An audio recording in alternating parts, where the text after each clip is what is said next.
Halo Jebret Tim. Ada sesuatu yang lagi rame nih. Lu harus kasih dia kesempatan lagi. Di atas kertas lo semuanya harusnya menang. Ada bahasan yang paling ditunggu-tunggu.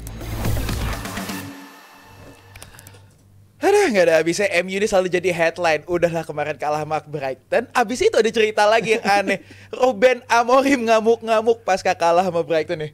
Bang Puma. Nah ini juga katanya Ruben Amorim nih katanya sampai mencahin TV di ruang ganti Manchester United. Nanti kan kalau udah pecah ada yang rusak, nih kira-kira siapa yang harus ganti? Apakah Ruben Amorim yang harus ganti atau memang dari Manchester United? Karena kita tahu Manchester United juga lagi jadi pelit lagi. Walaupun ada perubahan struktur di kepemilikan tapi ternyata 11-12 sama yang lama gitu kan. HRD-nya galak ya, kan budget semua. Itu dia, makanya. Kiri kanan depan belakang semua di-cut pakai budget. Nah nih Coach Justin, sebagai pelatih kan otomatis kan pasti harus memiliki karakter kuat, harus memiliki identitas, harus memiliki wibawa gitu. Nah ini apakah yang dilakukan oleh Ruben Amorim di ruang ganti Manchester United? Dia kesal, dia emosi, marah, akhirnya sampai memecahkan TV di ruang ganti. Apakah itu tindakan-tindakan yang sebenarnya boleh dilakukan ketika pemain ataupun juga pelatih emosi, atau ini sudah melebihi batas, Coach Justin? Enggak semua pelatih itu punya cara ya untuk memotivasi, untuk memberikan shock effect.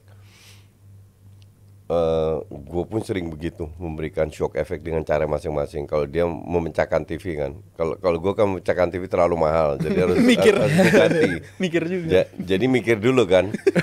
Tapi intinya semua punya cara masing-masing. Cuman yang bikin gue agak bingung, siapapun yang masuk ke MU jadi hancur. Mau pelatihnya, mau pemainnya. Jadi ada yang salah, ada yang struktural salah ini sama klub-klub ini. Bahkan sampai Ronaldo bilang, ya ini bukan masalah di pelatihnya saja. Jadi gonta-ganti pelatih nggak ngaruh, tapi juga masalah itu lebih kompleks. Cuman gue bingung, semenjak ditinggal Ferguson itu benar-benar amburadul loh. Dan pemain bagus jadi jelek semua yang ke MU. You name it lah. Itu yang bingung, ada apa dengan klub ini tuh? Kita nggak tahu kan, kita nggak tahu apa yang terjadi, entah manajemen atau apa. Jadi lo harus tahu kalau di sebuah perusahaan besar itu ibarat kayak tentara lah. Tentara itu harus berjuang sebagai lini ke depan kan.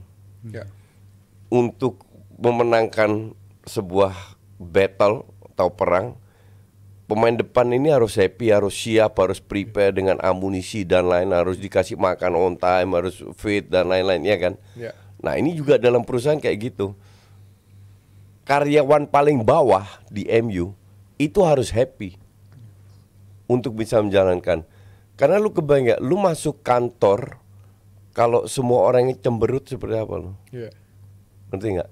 Dan ini yang feeling gue, sekali lagi feeling gue terjadi di MU, bahwa kan ada yang dipecah juga kan, banyak karyawan di lay off kan.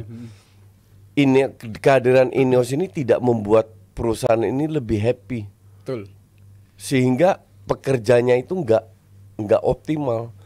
Belum banyak tim yang si Selatan kok nggak, Ronaldo lagi yang bilang. Waktu gue datang pertama kali waktu dia masih muda 20-an, terus gue setelah berapa tahun gue balik lagi ke MU, Masih sama Fasilitas. bathtubnya masih sama, ininya masih sama, itu yang sampai terus kejadian kebocoran. Ya ini parah, ini tim manajemennya itu parah. Kok lu nggak mau invest di fasilitas lu sendiri lo? Masa lu ganti bathtub aja nggak bisa? Iya kan, kasarnya begitu. Ibarat fasilitas yang lu pakai penting untuk pemain tiap hari, minimal 3 tahun sekali lu harus ganti. Ini nggak diganti. Jadi gue nggak ngelihat pekerja di MU ini happy. Nah kalau lu pemain makan di restorannya MU, makan siang contoh kumpul, kokinya nggak happy, waiternya nggak happy, kan secara tidak langsung psikologis ke pemainnya. Karena ini nggak make sense yang terjadi di MU itu, benar-benar nggak masuk akal. Pemain yang sebelum-sebelumnya bagus datang ke MU jadi hancur. Pelatih bukan 1, 2, 3 pelatih loh. Banyak pelatih hancur-hancuran. Sampai sekarang gue nggak tahu masalahnya apa di klub ini. Feeling gue sih ya dari paling bawah sampai paling atas mereka nggak happy dalam melakukan kerjaannya. Kalau mereka nggak happy ya kita lihatlah. The whole system is fucked up berarti ya, Coach. The whole system is fucked up. bakal panjang banget di musim ini, dan gue rasa sih ini puncak dari kemarahan dari Amorim ya. Dan kita kayaknya harus bisa sepakat. Ini gue kasih contoh Amorim udah ya. ini. Gue di DP dari awal sampai sekarang 5 tahun. Duitnya ya, 0,0 lah, 0, sedikit lah. Tapi gue happy. Iya. Makanya gue datang terus, kan gue bilang. Betul. Dan semua orang tahu, sampai sekarang gue berapa komentator kan keluar masuk di DP. Gue stay. Loyal. Ya karena gue di sini nggak cari duit. Environmentnya enak. Ya gue happy aja, gue bisa ngeplak Abrar gitu. Salah satu Rio gue keplak gitu. Gue happy aja gue kalau kesini, ngerti nggak? Iya. Makanya dan happy itu nggak harus dibayar kan soal duit kan. Betul. Nah di MU ini faktor happy itu gue nggak ngelihat. Sampai itu imbasnya ke pemain, ke lapangan, ke Amorim. Padahal gaji gede coach. Padahal gaji gede ini sebuah bukti bahwa duit itu bukan segalanya. Nah seorang Amorim kan reputasinya bagus banget kan di ngalahin City lah apa di Sporting. Setelah berapa tahun nggak juara dia bawa juara, mainnya bagus, pemain bagus yang dia beli dia bisa. Tapi di sini ya Luntur. lo harus kuat-kuatan aja. Nah sekarang kan pertanyaan kedua adalah apa yang terjadi kalau MU masuk ke zona degradasi? Yep. Which is very possible kan? Yeah. Nggak usah di zona, nggak usah rank 18, 19, 20 ya. Yep. Rank 17 aja, selisih 1 poin. Panik itu di dalam. Lu mau pecat Pak Amorim lagi? Bisa aja. Anything kan. Potter cuma berapa lama di Chelsea? Iya. Bisa aja lu pecat. Terus penggantinya siapa? Apakah lebih bagus penggantinya? Belum tentu. Iya. Jadi that's not the solution. Iya. Jadi masalah MU ini sangat kompleks. Feeling gue. Yang jelas Ineos nggak bisa membuat sikon kondusif. Iya. Tenang. Yang terjadi, dan tapi untungnya bagi Amorim, gue rasa apapun yang terjadi Ineos bakal berpihak ke manajer lagi. Udah nggak lagi berpihak ke para pemain seperti pendahulu-pendahulunya Ya, gitu. Player power kan selalu Iya, lebih gede di iya, United. sekarang gue tanya. Kalau sampai degradasi Kalau belum degradasi, bawah masuk ke rank 17-18. Dan sekarang mereka deket loh. Iya. terbuka banget peluang Iya. mereka untuk ngelakuin Selisih mungkin 6 poin, 7 poin. Gue rasa Kalau kalah lagi 2-3 kali beruntun, panik lagi tuh. Apalagi kemarin kalah di kandang 3-1. Iya, sekarang Makanya kandang sama kejadian tandang udah insiden hancurin TV lah tuh. kandang sama tandang sekarang udah nggak ngaruh bagi Nggak ngaruh. Udah nggak ngaruh bagi Nggak Indonesia. ngaruh. Sama-sama susah bagi mereka Nggak gitu ada dan advantage. iya udah nggak ada Poin advantage gua. yang berasa lagi bagi para pemain, dan ini kan udah kayaknya puncak bagi Amorim kemarahan dia gitu. Karena gue inget dalam periode ketika lawan Wolves gitu dia kalah, dia bilang tim ini nggak lebih besar untuk berjuang di zona degradasi gitu. Dia mengindikasikan ini tim bisa aja berjuang di zona degradasi karena dia sadar persis kualitas timnya begini. Dan gue rasa puncaknya kemarin ketika dia selain dia mecahin TV kan dia ngomong juga di interview ketika dia bilang ini squad United terburuk sepanjang Nah, sejarah. ini statement yang mengundang Emang bener-bener kayak Ini ya, pemain pro tuh and kontra ya? dibikin tenggelam banget gitu sama Iya. Amorim, dan gue cukup surprise juga dia ngomong kayak begitu. Dan kita tahu United ketika dapat pressure pemain-pemain tuh kayaknya di era Mourinho, Van Gaal, Ten Hag, kalau Ole bahkan ketika pemain-pemain udah dapat pressure, kapan sih mereka bisa nyelamatin pelatihnya gitu? Selalu bikin pelatihnya tuh jadi terpecat, dan gue rasa ini terjadi lagi sekarang. Tapi untungnya nggak bakal dipecat juga menurut gue Amorim, karena pasti berpihaknya ke pemain. Tapi ini jelas kesalahan musim ini gue rasa harus dilimpahkan ke Ineos sih, karena stay terlalu lama bersama Ten Hag. Dan gue harus bilang warisan squad Ten Hag tuh warisan terburuk dibandingkan Ole, dibandingkan Mourinho, dan dibandingkan Van Gaal. Menurut gue Ten Hag yang warisan squadnya paling buruk menurut gue. Nah, tapi dengan statement yang tadi tuh Coach Justin, dengan statement kalau ini adalah squad terburuk Manchester United. Nah, ini kan sebenarnya bisa jadi dua sisi yang mungkin kalau buat pemain, wah kok pelatih tapi menjelekkan pemain sendiri gitu, tim sendiri gitu. Atau bisa jadi dengan Amorim berkata seperti itu justru pemain kayak ya kita harus tunjukin nih, kita harus fight, kita harus bangkit nih gitu. Ya tergantung lu lihat sesuatu dari sisi positif atau negatif aja. Kalau gue lihat nggak ada guna juga dia menurunkan merendahkan kualitas pemainnya. Tapi mungkin dia being realistis saja. Emang lu itu jelek semua. Dan kalau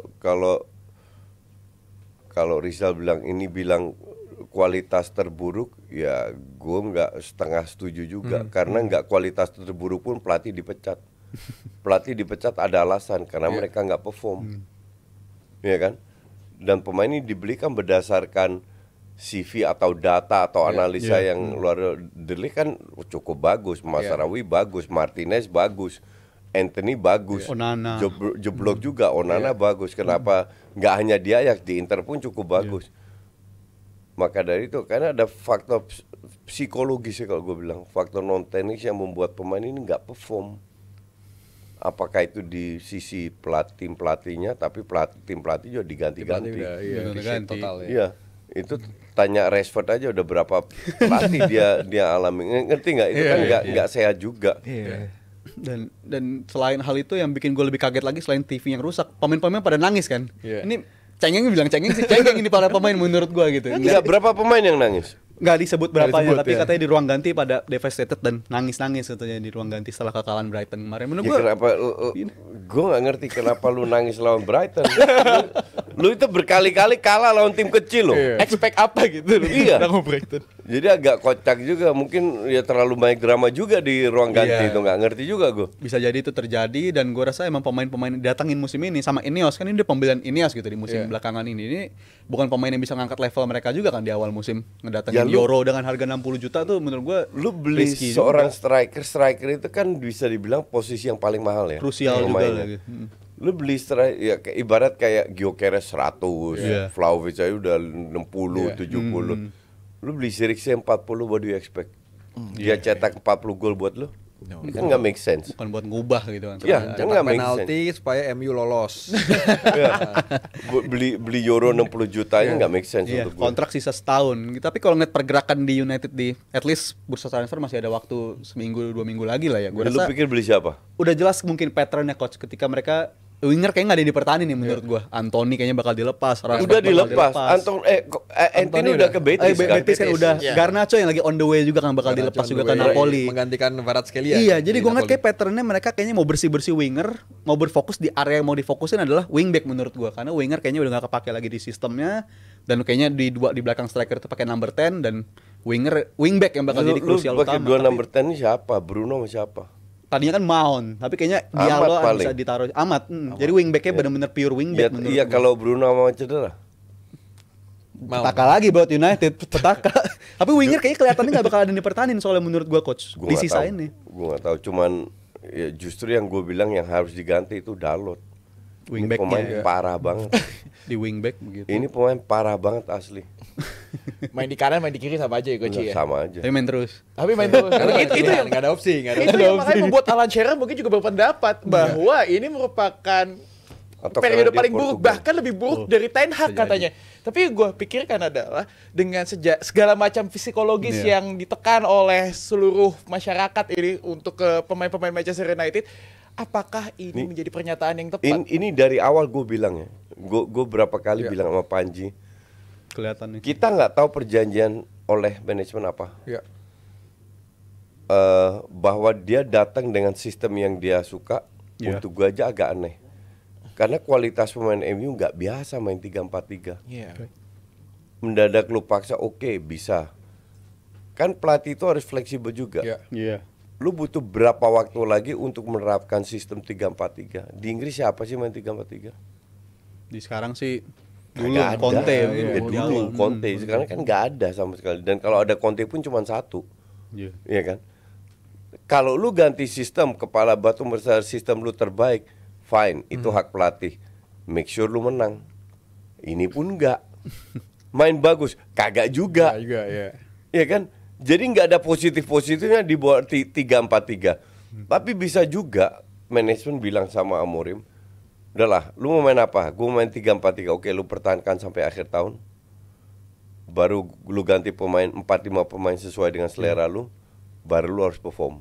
Baru ada target. Mungkin juga tahun ini nggak ada target. Cuman bereksperimen, melihat siapa yang layak dipertahankan dengan sistem ini. Kalau dia nggak mau ganti sistemnya. Tapi gue setuju dengan apa yang dikatakan siapa tadi? Shearer. Alan Shearer. Iya, Shearer. Bahwa lu terlalu maksa. Iya. 3-4-3 itu sulit, nggak gampang. Apalagi dengan pemain seperti Diego Dalot ya coach. Apalagi dengan Dan akan level berbahaya Dalot. ketika udah nggak works berkali-kali terus dilakuin kalah dan akhirnya ya poinnya Tergerus. tertinggal jauh dan Iya, maka dari itu gue pertanyaan dulu, kalau Rizal bilang dia nggak paling dipecat mungkin oke. Tapi rela nggak MU degradasi dengan dia? Iya. Terlalu mahal harganya kalau Ya, sampai kalau lu nggak mau pecat, artinya lu biarkan dia bermain, ibarat lu biarkan dia kepala batu lah. lanjut. Nah terus kalau sampai rank 17, oh ya masih bisa kita survive, yang penting survive. 2 minggu lagi rank 18. Aib. Yang pasti degradasi di Inggris kan cuma satu, Southampton. Iya. Iya kan? Iya. Yang lain kan belum tentu. Artinya mereka berjuang keras. Iya. Jadi MU nggak bisa leha-leha juga.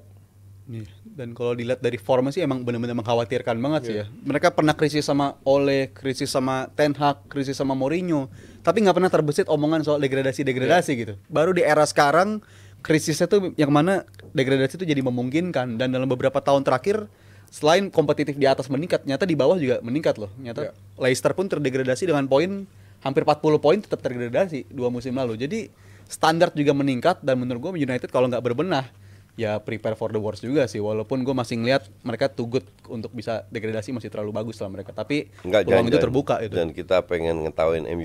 Jangan Goci.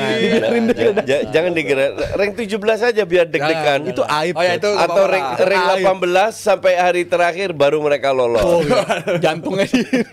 Itu aib Biar banget sih. deg-degan semua. Itu Ya, biar aib jadi banget. pembelajaran juga buat seluruh manajemen, buat seluruh pemain, Iya. buat pelatih juga kan. Akhirnya dari situ mereka bisa memetik ilmu. Nah, next match lawan siapa MU? MU Fulham.